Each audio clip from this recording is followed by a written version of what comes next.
त्याची चौकशी बघा, करण्यात येईल. शिवसेना, भाजप आणि हिंदू धर्मातील नेते जे हिंदू पार्टीचे लोक आहेत, हे स्वाभाविकच धार्मिक प्रवृत्तीचे आहेत, भावनिक आहेत. आपला देश आणि आपलं राज्य हे देखील साधू संतांचं राज्य आहे. अनेक देवतांचे जन्म या पृथ्वीवर आपल्या भारत देशामध्ये झालेले आहेत.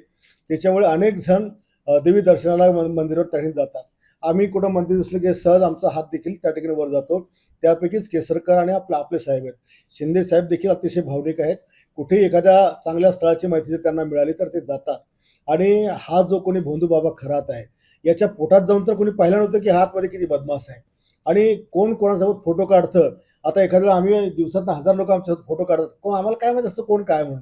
त्याच्यामुळे फोटो आहे किंवा फोन कॉल केला, याचा अर्थ त्याच्या सगळ्या धंद्यामध्ये इतका मोठा राज्याचा माजी मुख्यमंत्री राहू शकतो, अशा प्रकारचे घाणेरडे आरोप करणं देखील बेशर्माचं लक्षण आहे. त्याच्यामुळे ह्या ज्या का 2-3 बाया ट्यूट्यू करतात, यांनी विनाकारण राजकारण करू नये. त्या भोंदूबापाने जे लफडे केले असतील, ज्या बाया नसवल्या असतील, त्या सगळ्या बाहेर काढल्या पाहिजे. हे पवित्र काम त्यांनी करावं, आम्ही सोबत आहेत. पण राजकीय लोकांवर नाव ठेवायचं आणि स्वतः मोठेपणा मिरवायचा हा धंदा या बायांनी सोडला पाहिजे. पण सीडीआर चौकशी जी सीडीआर फीडीआर मध्ये येऊ देत ना. फोन केला का काही दुसऱ्या भांगडी करता फोन केला का? एखाद्या महाराज जर चांगला असेल, चांगला वाटत असला त्या चौकशी करता फोन केला, किंवा मी येतोय, तुम्ही आहे का, तुम्ही येताय का, कुठे जातात, याच्याकरता फोन केले असतील.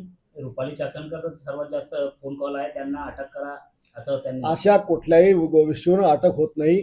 त्यांनी केलेल्या भानगडीमध्ये जर कोणाचा इन्व्हॉल्वमेंट असेल आणि ते तपासात सिद्ध झाले तर ते आरोप येऊ शकतात.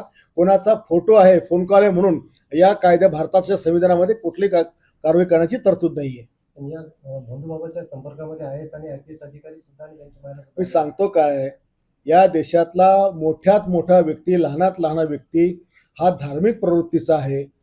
देवी देवतांना, साधू संतांना मानणारा आहे. एखादा व्यक्ती जर साधू संतांचा बनाव करत असेल आणि लोकांचा विश्वास बसला असेल तर ती त्यांची झालेली फसवणूक आहे. जसं त्यांनी बायांना फसवलं तसं या नेत्यांना IAS ऑफिसरच्या अधिकाऱ्यांना बायकाने त्यांनी फसवलेलं आहे. म्हणून त्याच्यावर कारवाई झाली पाहिजे. याचा अर्थ त्या लोकांचा काय सहभागामध्ये दोष आहे का? दिवंगत अजितदादा यांचा सर्वात जास्त सहवास काँग्रेस सोबत होतं आणि जे बारामती पोटनिवडणूक आहे ते काँग्रेसने सोडावी अशी चंद्रशेखर बावनकुळे यांनी मागणी केली आहे आणि त्यांनी म्हटलं की बिनविरोध करावं. काय वाटतं तुम्हाला? चंद्रशेखर बावनकुळे साहेबांच्या मताशी मी 100% सहमत आहे. त्यांचा सहवास काँग्रेससोबत असो की नसो, पण अजितदादाचा या राज्याकरता त्याग आहे, बलिदान आहे. आणि त्याच्या संपूर्ण परिवाराने जे महाराष्ट्राकरता केलेलं आहे याचं भान काँग्रेसने ठेवायला पाहिजे. आणि एकीकडे काँग्रेस शरद पवार साहेबांना तिकडे राज्यसभेवर अविरोध पाठवता आणि इकडे अजितदादा समोर तुम्ही माणूस उभा करता. म्हणजे हा जो खोडसाळपणा काँग्रेसचा आहे. आणि काँग्रेसने माणूस उभा केला तर काय फरक पडणार आहे? तिथे काय त्यांचा आमदार होणार आहे? 16 आमदाराचा काय 17 आमदार होणार आहे? म्हणून काँग्रेसवाल्यांनी अशा प्रकारे अजितदादा गेल्यानंतर त्यांच्या वहिनी सुनेत्रा वहिनीसोबत असं वागायला नाही पाहिजे. त्या परिवाराला श्रद्धांजली म्हणून ती जागा खुली सोडली पाहिजे. संजय राऊतनं असं म्हटलंय की शिंदे गटाचे 25 आमदार आणि अजितदादाचे 25 आमदार हे भाजपमध्ये विलीन होणार. राऊत साहेबाला म्हणा, तुम्ही तुमचे आमदार, तुमचे किती खासदार जाणार आहे याची काळजी करा. शिवसेना भक्कमपणे, एकत्रपणे, एकसंघपणे आमच्या एकनाथ शिंदे साहेबांच्या पाठीशी उभे आहेत. सगळे आमदार आमच्या पाठीशी उभे आहेत. आपण या काळात पाहिलं की अजितदादा गेल्यानंतर सगळ्यांना वाटलं की यांचा आता वाली कोणी नाही, सगळे वाऱ्यासारखे इकडे तिकडे पळतील, पण एकही आमदार इकडे तिकडे गेला नाही. त्याच्यामुळे राष्ट्रवादीही सुमित्रा वहिनीच्या पाठीशी खंबीरपणे आहे आणि शिवसेनेचे आमदार देखील एकनाथ शिंदे साहेबांच्या पाठी खंबीर उभे आहेत.